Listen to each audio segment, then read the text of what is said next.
நம்முடைய மதச்சார்பற்ற கட்சிகளின் சார்பில் தமிழ்நாடு முழுவதும் லட்சக்கணக்கான நம்முடைய மக்கள் கலந்து கொண்டு ஒன்றிய பிஜேபி அரசாங்கத்திற்கும் தேர்தல் ஆணையத்திற்கும் தமிழ்நாட்டு மக்களுடைய ஒட்டுமொத்த கண்டனத்தை வெளிப்படுத்தக்கூடிய வகையில் பிரம்மாண்டமான முறையில் இந்த ஆர்ப்பாட்டங்கள் அனைத்து மாவட்டங்களிலேயும் நடைபெற்றுக் கொண்டிருக்கிறது.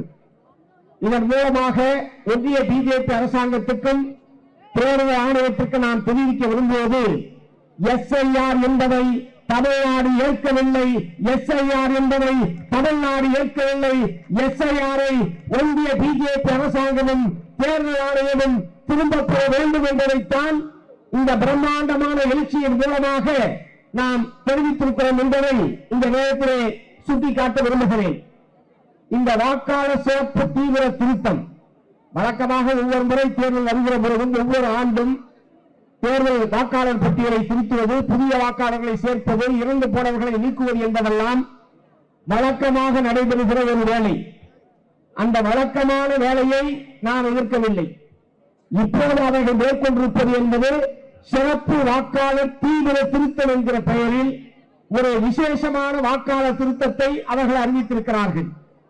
இது வெறும் வாக்குரிமை பதிப்பு மட்டுமல்ல, இந்திய நாட்டு மக்களுடைய, தமிழ்நாட்டில் வாழக்கூடிய மக்களுடைய குடியுரிமையையும் சேர்த்து பறிக்கக்கூடிய ஒன்றாக இருக்கிற காரணத்தினாலேதான் இதை மிக கடுமையாக நாம் எதிர்க்கிறோம் என்பதை இந்த நேரத்திலே தெரிவித்துக் கொள்ள விரும்புகிறேன். அதிலே சொல்லி இருக்கக்கூடிய அந்த படிவத்திலே கேட்டிருக்கக்கூடிய ஏராளமான விவரங்கள், அதற்காக அவர்கள் சமர்ப்பிக்க சொல்லி இருக்கக்கூடிய ஆவணங்கள், இவற்றையெல்லாம் சாதாரண மக்களால் நிச்சயமாக அவர்களிடம் அந்த ஆவணங்களும் இருக்காது.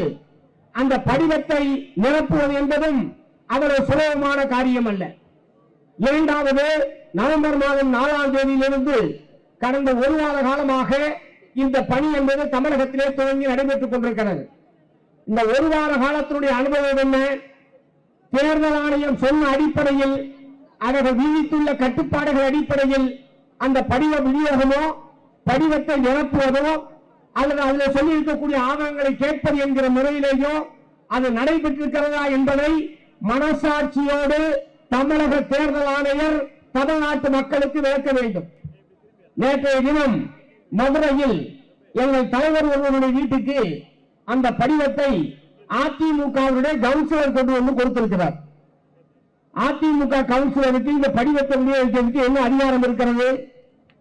பிஎல்ஓ அவர்கள்தான் இந்த படிவத்தை ஒவ்வொரு வீடாக கொண்டு வந்து கொடுத்து சம்பந்தப்பட்ட வாக்காளரிடம், வாக்காளராக பதிவு செய்ய விரும்பக்கூடியவரிடம் கையெழுத்தை பெற்றுக் கொண்டு படிவத்தை கொடுப்பார்கள் என்றுதான் தமிழக தேர்தல் ஆணையர் அறிவித்தார். ஆனால் அதிமுக கவுன்சிலர் ஏதோ வீடு வீடாக நோட்டீஸ் கொடுப்பதை போல இந்த படிவத்தை கொண்டு வந்து கொடுத்திருக்கிறார். எங்களுடைய தலைவர் அவரை கேட்டிருக்கிறார், அண்ணே இதை உங்கள்கிட்ட கொடுத்தது யாரு? அவர் சொல்லி இருக்கிறார், பிஎல்ஓ தான் வந்து கொடுத்து எனக்கு நேரம் இல்லை, நீங்களே கொடுத்துருக்கணும் சொல்லிட்டு போனார். அதோட விட்டா கூட பரவாயில்ல. அதுக்கப்புறம் அவர் கேட்டதுதான் இந்த விசேஷம். இந்த ஃபார்மை வாங்கிக்கிட்டு அப்படியே என்னுடைய பாலத்தையும் ஃபில்அப் பண்ணி கொடுத்துருங்க. எஸ்ஐஆரை எடப்பாடி அவர்கள் ஆதரிக்கிறார். அதை ஆதரித்து உச்சநீதிமன்றத்தில் அவர்களும் மனு தாக்கல் செய்திருக்கிறார்கள். இந்த எஸ்ஐஆர் திட்டத்தை தீவிரமாக அமல்படுத்திய தீர வேண்டும் என்று இருக்கிற பாரதிய ஜனதா கட்சி கூட உச்சநீதிமன்றத்தில் வழக்கு தொடுக்கவில்லை. எஸ்ஐஆர் அமல்படுத்திய தீர வேண்டும் என்று அவர்கள் நீதிமன்றத்தை நாடவில்லை. ஆனால் அனைத்து இந்திய அண்ணா திராவிட முன்னேற்ற கழகத்துடைய பொதுச் செயலாளர் எடப்பாடி அவர்கள் உச்சநீதிமன்றத்திலே எஸ்ஐஆரை அமல்படுத்திய தீர வேண்டும் என்று நாங்கள் எல்லாம் போட்டிருக்கிற மனுவுக்கு எதிராக அவர் ஒரு மனுவை தாக்கல் செய்திருக்கிறார். பகிரங்கமாக அவர்களை ஆதரிப்பதாக அறிவித்திருக்கிறார்கள். தேர்தல் ஆணையர் கூட்டிய கூட்டத்திலேயும் ஆதரிப்பதாகத்தான் அவர்கள் தங்களுடைய வாக்குமூலத்தை தெரிவித்திருக்கிறார்கள். இப்போது நான் கேட்க விரும்புவது, உங்களுடைய அதிமுக கவுன்சிலராக இருப்பதற்கு இந்த படிவத்தை எப்படி நிரப்புவது என்று தெரியாமல் எங்களுடைய கட்சி தலைவரத்திலே கொண்டு வந்து கொடுத்து, அங்கே தயவு செய்து இதை நிரப்பி கொடுங்க, இதை கேட்டுக்கிறதா எனக்கு ஒண்ணு வழங்கல என்று சொல்லி இருக்கிறாரு. அதிமுகவுடைய தொண்டர்கள் எல்லாம் உண்மையிலேயே இந்த பணி நிறைவடைகிற போது அதிமுகவுடைய அனைத்து தொண்டர்களும் வாக்காளர் பட்டியலில் இடம்பெறுவார்கள் என்கிற உத்தரவாதத்தை எடப்பாடி அவர்களால் தர முடியுமா என்கிற கேள்வியை நான் எழுப்ப விரும்புகிறேன். ஆகவே இங்கே நடக்கக்கூடிய ஆர்ப்பாட்டம் என்பது ஏதோ திமுக தலைமையிலான கூட்டணி கட்சியினுடைய வாக்குகள் பறிபோய்விடும், எங்களுடைய வாக்குகளை நாங்கள் பாதுகாத்துக் கொள்ள வேண்டும் என்பதற்காக மட்டும் இந்த ஆர்ப்பாட்டத்தை நாங்கள் நடத்தவில்லை. ஒட்டுமொத்த தமிழகத்தினுடைய 6 கோடி வாக்காளர்களின் வாக்குகளும் பாதுகாக்கப்பட வேண்டும் என்பதற்காகத்தான் இந்த போக்குவரத்தை தமிழகம் பூண்டிருக்கிறது என்பதை இந்த நேரத்தில் நான் சுட்டிக்காட்ட விரும்புகிறேன். தேர்தல் ஆணையம், அதாவது இந்த விவேக் ஒரு படத்துல ஒரு காட்சி வரும், எப்படி இருந்த தேர்தல் ஆணையம் இப்ப எப்படி ஆயிடுச்சு, எப்படி இருந்தனா இப்படி ஆயிட்டேன் அப்படின்ற மாதிரி இப்ப தேர்தல் ஆணையம் இருக்கு. தேர்தல் தலைமை தேர்தல் ஆணையராக TN சேஷன், தமிழ்நாட்டை சேர்ந்த TN சேஷன் அவர்கள் தலைமை தேர்தல் ஆணையராக இருந்தார். அப்பொழுதுதான் தேர்தல் ஆணையத்துக்கு எவ்வளவு அதிகாரம் இருக்கிறது, எவ்வளவு தன்னாட்சி பெற்ற அதிகாரம் பெற்ற அமைப்பாக இருக்கிறது, சட்டம் எவ்வளவு வானளாவிய அதிகாரத்தை அதுக்கு வழங்கி இருக்கிறது என்பதையெல்லாம் நாட்டு மக்கள் அப்போதுதான் புரிந்து கொண்டார்கள். அதில் எடுக்கப்பட்ட தடாலடியான நடவடிக்கைகளை நமக்கு உடன்பாடு இல்லாமல் இருக்கலாம், சிலருக்கு பொருந்தாதாக இருக்கலாம். ஆனால் தேர்தல் ஆணையம் தன்னாட்சி அதிகாரம் பெற்ற அமைப்பு, தேர்தலை ஜனநாயக பூர்வமாக நடத்துவதற்கான அனைத்து விதமான அதிகாரங்களையும் தேர்தல் ஆணையம் பெற்றிருக்கிறது என்பதை நாட்டு மக்கள் மத்தியிலே வெளிப்படுத்தியவராக திரு TN சேஷன் அவர்கள் இருந்தார்கள். அப்படி இருந்த தேர்தல் ஆணையம் இன்றைக்கு எப்படி இருக்கிறது? அமித்ஷாவின் ஓடியும் ஆட்டிவிக்கிற பொம்மையாக இந்திய தேர்தல் ஆணையம் மாறிவிட்டது. பொம்மை நாட்டக்காரனுடைய கையில் இருக்கக்கூடிய நீளுக்கு ஏற்ப, நீள அசதிக்கேற்ப ஆடக்கூடிய ஒரு பொம்மையாக இந்திய தேர்தல் ஆணையம் மாறிவிட்டதா இல்லையா? அவர்கள் தன்னாட்சி அதிகாரம் பெற்றவர்களாக இருக்கிறார்களா? ஜனநாயக பூர்வமாக தேர்தலை நடத்துவோம் என்று அவர்களால் சொல்ல முடியுமா?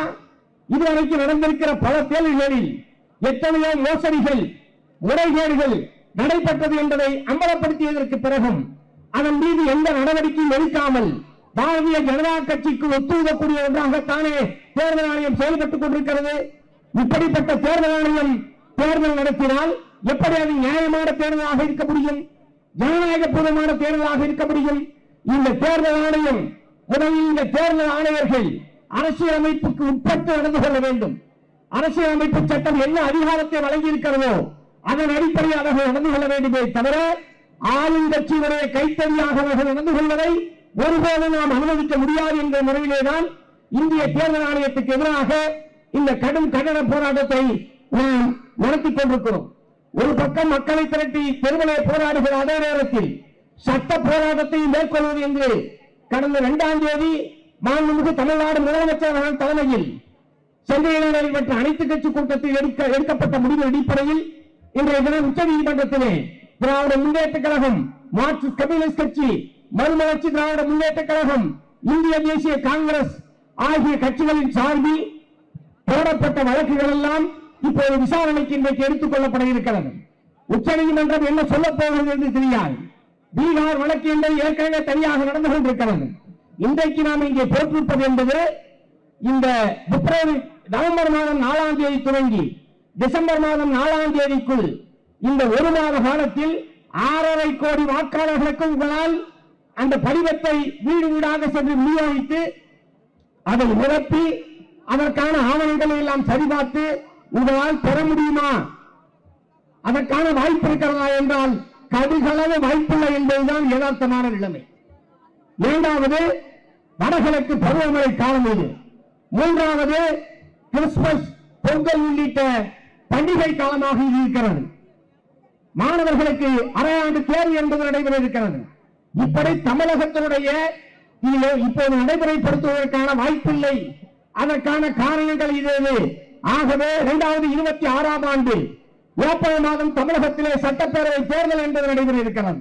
இந்த காரணங்களை எல்லாம் சொல்லித்தான் நாம் SIR இப்போது நிறுத்தி வைக்க வேண்டும், SIR பணிகளுக்கு தடை விதிக்க வேண்டும் என்று சொல்லி இந்த கட்சிகளின் சார்பில் உச்சநீதிமன்றத்தை நாம் வழக்கு தொடுத்திருக்கிறோம். இதை எல்லாவற்றை விட மேலாக இது வெறும் வாக்குரிமையை பொறுப்பது மட்டுமல்ல, வாக்காளர் சேர்க்கிற பிரச்சனை மட்டுமல்ல, குடியுரிமையை பறிக்கக்கூடிய ஆபத்து என்பதும் இந்த SIR இருக்கிறது. நான் இந்த இந்திய நாட்டினுடைய குடிமகனா இல்லையா என்பதை நிரூபிக்க வேண்டிய பொறுப்பு என்னுடைய தலையிலே சுமத்தப்பட்டிருக்கிறது. அதனுடைய தாயினுடைய பிறப்பு சான்றிதழை கேட்கிறார்கள். என்னுடைய பிறப்பு சான்றிதழே கிடையாது எனக்கு. அப்புறம் என்னுடைய தாயாருடைய பிறப்பு சான்றிதழை எங்க போய் தேடி எப்ப வாங்கி எப்ப கொடுக்கிறது? ஆகவே நான் இந்திய குடிமகனா இல்லையா என்பதற்கு இதன் மூலமாக நீங்கள் போதுமான ஆதாரங்களை வழங்கவில்லை. ஆகவே நீங்கள் இந்திய குடிமகனே கிடையாது என்று அவர்கள் சொன்னால் ஆச்சரியப்பட வேண்டியதில்லை. ஆனால் தேர்தல் ஆணையத்தினுடைய வேலை என்பது வாக்காளர் பட்டியலில் சேர்ப்பது, நீக்குவது, தேர்தலை ஜனநாயக பூர்வமாக நடத்துவது தானே தவிர நான் இந்திய குடிமகனா இல்லையா என்பதை தீர்மானிக்கிற அதிகாரம் இந்திய தேர்தல் ஆணையத்துக்கு கிடையாது.